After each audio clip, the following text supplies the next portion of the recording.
Greetings and salutations. Welcome to Knife Chats with Tobias. Hey everybody, Tobias here, and well, I got a cold steel to show you, and it's kind of interesting because recently I was asking folks, tell me a good cold steel to start off with, and I needed one that was going to be under $100 or so, and well, they gave me a couple different options of really good knives for camping and such, and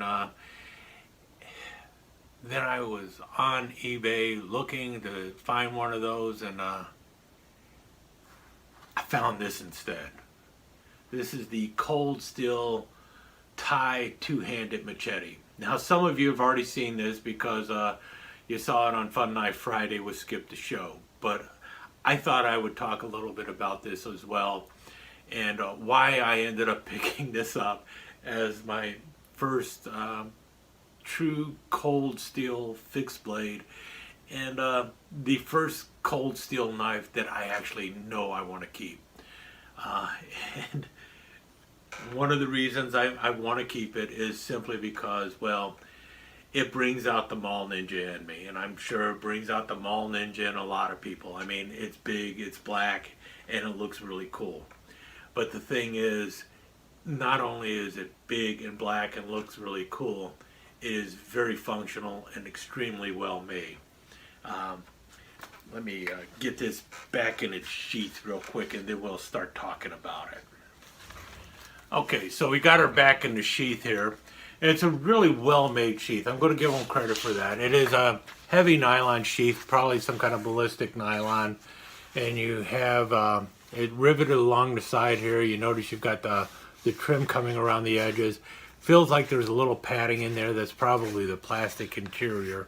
Then you've got the cap on the end here. You know, the cold steel cap where they got the name written there. And it is nicely riveted in place too. You can see here that the sheath, it says sheath made in China. That's because the knife is actually made in South Africa, but the sheath is made in China. And then you have a strap here for the back so that you can wear it across your back. This is going to be worn so that you're going to be drawing it over the shoulder. And that is part of the problem I have with this. I'm not crazy about carrying something like this on my back or anything, but I mean, I see it. I can understand why somebody would do that, and if you're really good with over the shoulder pulling a knife out and all that other stuff, if you like a back sheath and you're used to it, then that's going to be pretty cool for you.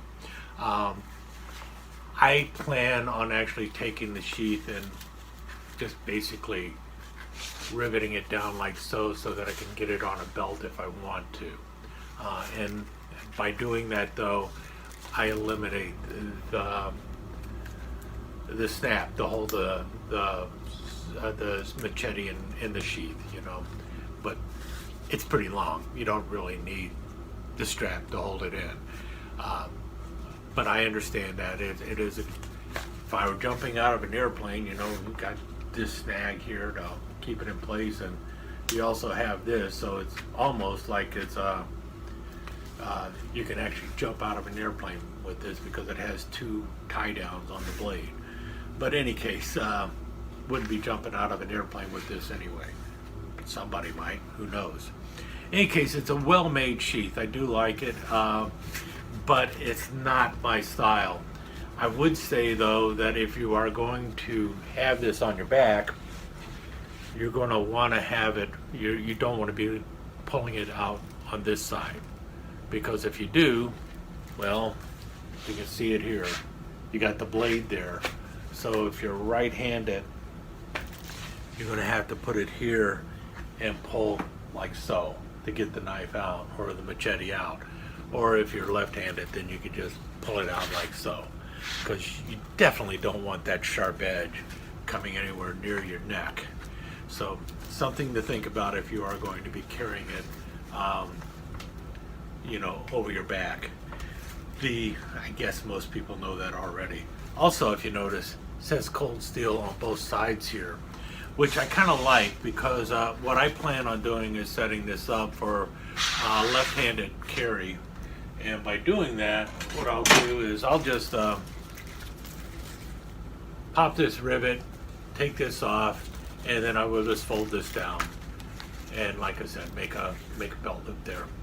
And I can do that either way. And maybe what I'll do is actually get this so that I have a strap to strap it around and tie it down that way, you know, with a strap coming around, and just Velcro it down so that I could flip it that way or this way for left or right hand waist carry. I don't really think it's going to fall out of the sheath. So anyway, pretty cool sheath. I do like it, but let's talk about something else, and that is the Cold Steel two-handed Thai Machete, and also explain why this is not a sword. Okay, so here we have it. This is the Cold Steel Thai two-handed machete, and it's interesting. It's made in South Africa. You can see it right there, South Africa. But it is the Thai two-handed machete. It is actually designed after the Thai Krabi Krabong Dab, which is a type of martial arts sword used in Thailand. Very ancient sword style, and it's something that one of those swords that I would love to own, actually, and that's one of the main reasons I picked this up. And I have a feeling that's also the reason a lot of other people have grabbed this, because we're talking about getting a dab on a very low price. This goes for around $40, and that's a price that a lot of people can afford. But if you're going to get an actual or even a reproduction of a Thai dab, it's going to be in the hundreds of dollars, and that's one of the main reasons I picked this up, is something that I could afford. Yeah, it is a little bit on the Mall Ninja look to it, but don't let that detract from it, because this is actually very well made, and that is one of the things that a lot of people talk about with the knives and other devices made by Cold Steel, and that is the production value is quite high. They are well-made items. They're not perfect in any way, but they are well-made. And I know that Cold Steel was recently sold, and people are already talking about the production value is going down a little bit and everything, but still, I'm kind of impressed with this. Like I mentioned before, this is a 1055 carbon steel. And it's made in South Africa, so I have a feeling that this is made in the same factory that the copy knives are made in. I don't know for certain, but that's what I have a feeling of. It also has this polypropylene handle, and it's people have said that it's not very grippy. I think it's pretty grippy. It's got a good feel to it. Depending on how sweaty your hands get, I guess it could become problematic. I've seen people wrap it in grip tape because they were concerned about it. Maybe that's not a bad idea, but I feel that it has a pretty good grip on there. You have the ridges cut in there, which add a little bit to it. Got them down here too. Like I said, it's a two-handed. The handle is made for two hands, but obviously you can grip it. 1, 2, 3, 4. Easily 4 hands could fit on there. I find this is a good way to grab it, especially if you're coming down for a swinging cut or something. Just kind of like the same way you do with an axe, because you got this point down here where you're pivoting, and you got this hand up here to hold the weight of the blade, and then you can kind of guide it down, you know, sliding that handle down as you move. And that just increases the momentum of the blade coming down for a downward cut, or even reaching out, you know, when you're swinging, moving the hand. So that's, to me, feels like a good way to grip this if you're going to be using it and such. You do have a good guard there to prevent your hand from sliding up on the blade, but when you're using this, chances are the direction that your hand is going to be sliding is this way, not upward. because you're not really stabbing with this. I guess you could if you wanted to, because there is a point up there. Now, one of the things I really like about this is the shape of the blade, because it has a slight upsweep to the blade, which is pretty cool. And you've got that rounded edge there too. One of the things I'm not too crazy about on this, and this is something that other Cold Steel fans have complained about with these, is they're not as sharp as they should be. And I can actually feel a little bit of a roll going on with this blade right from the beginning. So it definitely needs some touching up when it arrives, and I will probably have to run a stone across this a few times. But the other thing I noticed, and if you can see it right there, I don't know if it's going to show up, see right there, there is actually a bad grind line right here. It's very obvious with this particular one. Now I don't know if that happens with everything or not, but it is something that was noticeable on this one. See it right there? There you go, right there, going all the way back to here. It's just a bad grind spot on there. That's something that can be ground out, so I'm not too concerned about it. Or actually just, sharpened out. It'll be fine. That's also one of the ways I'll know it's mine. But all in all, I feel very good with this. It's very comfortable, and I'm not sure if I mentioned it, but this is truly a full tang. It goes all the way through. I actually know that because I took a very strong magnet. Well, the first time I took the magnet, I was running it this way, and I could not feel the tang at all with the magnet. But I took it, and then I ran it along the this way, going in the same direction as the blade, and I picked up the tang right away, and it ran all the way around, all the way to the end, all the way around the other side and back up. And then if I looked in the hole here, you might even be able to see it there a little bit, you can actually see the blade or the tang inside the lanyard hole here. So full tang on this. Yes, it is a hidden tang, but it is full. It runs the entire length of the handle, so you've got some good strength in the handle for all that blade length over here. Now, is this a machete or is this a sword? It's truly a machete. There are several things about this which basically rule out it being a sword. I know a lot of people have called it a sword, and when you're looking at it like this, it looks like a sword, but it all has to do with the blade and the way this blade is made that makes this a machete as opposed to a sword. And the first thing we need to talk about is the blade thickness and the way the blade tapers, because this blade does not taper at all. We see it up here at about 1/8 of an inch thick right at the guard. And when we run all the way down to the very tip here, it is still 1/8 of an inch thick. Can you see that? The entire length of the blade along the spine is 1/8 of an inch thick. What's more is the blade is flat. It is flat. It's 1/8 of an inch thick all the way up to where you start the actual cutting edge here where you grind the blade. So this is 1/8 of an inch thick stock of blade going on here. Now that's not the way a sword blade works. And what that causes is it causes a lot more weight up at the front of the blade.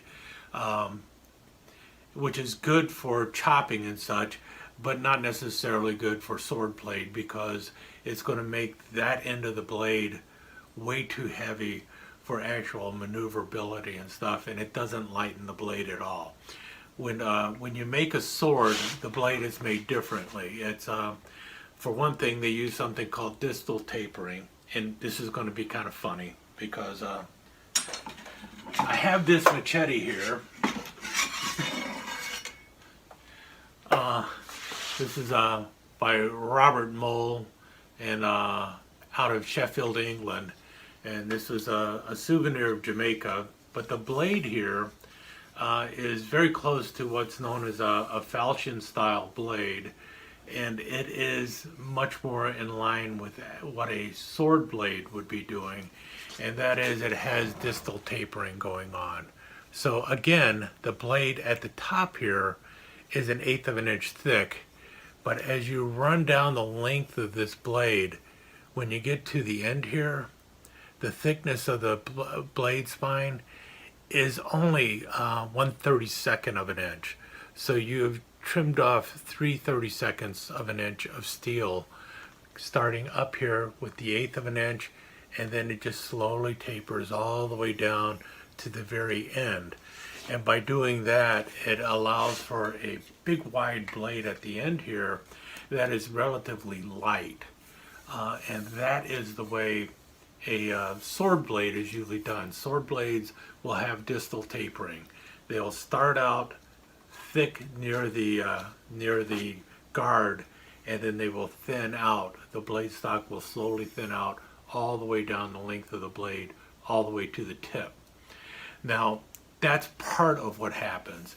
The other thing that happens with it is, and it does not happen on here, with a true sword blade, the thickness of the blade, there'll be a bevel to the blade. It's basically kind of like a concave grind, but it starts at the very spine of the blade, or if it's a two-edged blade, you'll see that it starts thinning right from wherever the spine is of the blade, and it'll just kind of roll towards the edge, and then you'll have the secondary bevel where the cutting edge is also sharpened. So that's the other thing that's going on a sword blade, and none of that is going on in this. This is very much just a solid stock of 1/8 inch steel all the way the entire length of the blade, and the only edge or the only portion where you have steel being removed is along the cutting edge, the grind actually. And that's why this is a machete, more of a machete than a sword.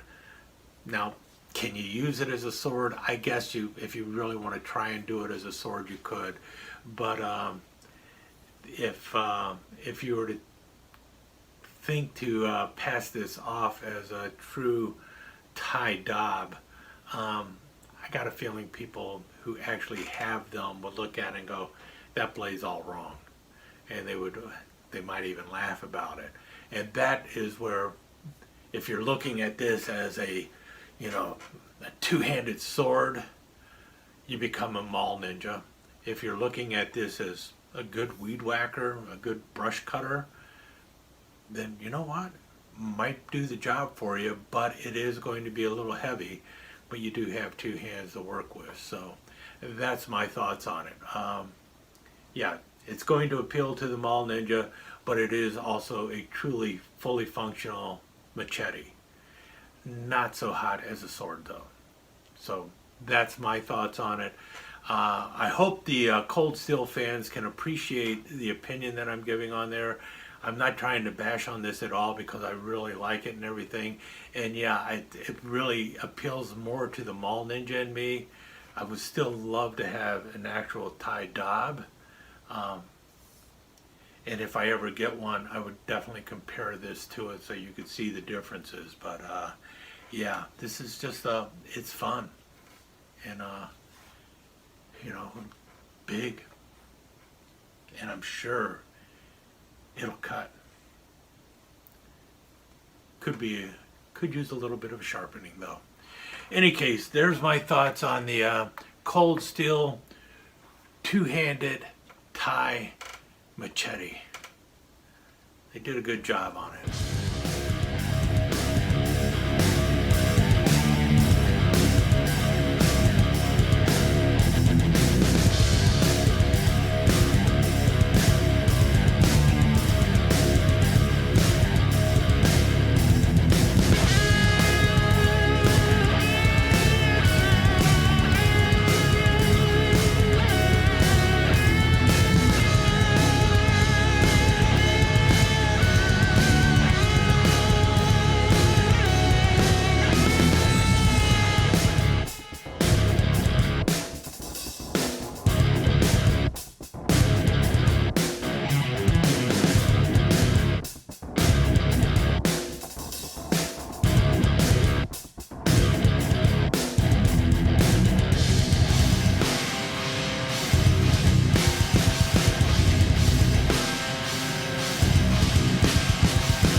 let me take just a second to thank you once again for dropping by and spending a few minutes here at Knife Chats with Tobias. I really do appreciate it, and I do appreciate any comments that you leave. So please remember to give me that thumbs up, and also don't forget to subscribe and ring that notification bell so you'll know when the next episode is up and running. Thanks again for dropping by. Really do appreciate your time here.